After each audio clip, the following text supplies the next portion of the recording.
ભાઈ આ ચટપટા શેરણા બન્યા તા ને ખાલી કોઈ ન ઘટાવો એક નંબર બન્યા તા.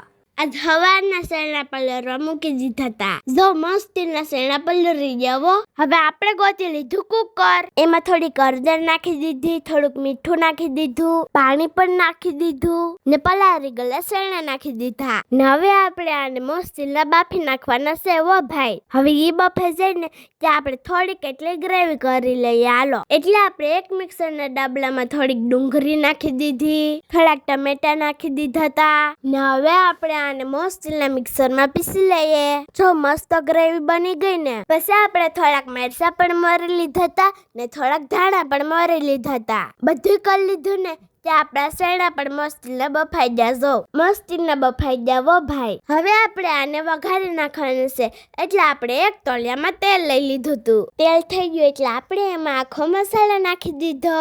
પછી એમાં આદુ લસણની પેસ્ટ નાખી દીધી હતી. પછી આપણે એમાં મરચાં પણ નાખી દીધા હતા. પછી આ બધું મસ્તીનું ઘડીક વાર પાકવા દીધું હતું. મસ્તીનું પાકી ગયું હતું ને પછી આપણે એમાં નાખી દીધી છે ગ્રેવી. પછી આ બધું મસ્તીનું મિક્સ કરીને ઘડીક વાર પાકવા દીધું હતું. ગ્રેવી મસ્તીને પાકી ગઈ હતી ને પછી આપણે એમાં નાખી દીધી હતી ચટણી, થોડીક હળદર નાખી દીધી હતી, થોડુંક મીઠું નાખી દીધું ને થોડોક મસાલો નાખી દીધો. પછી એને મસ્તનું મિક્સ કરી નાખ્યું ને પછી થોડીક વાર ગ્રેવીને પાકવા દીધી. ગ્રેવી મસ્તલી પાકી ગઈ ને એટલે આપણે એમાં નાખી દીધા શેરણા ને પછી બધું મસ્તનું મિક્સ કરી નાખ્યું ઓ ભાઈ. ને એટલી વારમાં આપણા વઘારી ગયેલા શેરણા બનીને તૈયાર થઈ ગયા ઓ ભાઈ. એક નંબર ચટપટા શેરણા બની જતા ઓ ભાઈ આપણા. તમને અમારા શેરણાનું લુક કેવું લાગ્યું જરા કમેન્ટ કરીને કહેજો તો ખરા. પછી તો ભાઈ આપણે આને ટેસ્ટ કરવાના હતા એટલે થોડુંક લીંબુ નાખીને પછી ટેસ્ટ કર્યા ને પછી ભાઈ લાગતો હતો ને ભાઈ કોઈ ન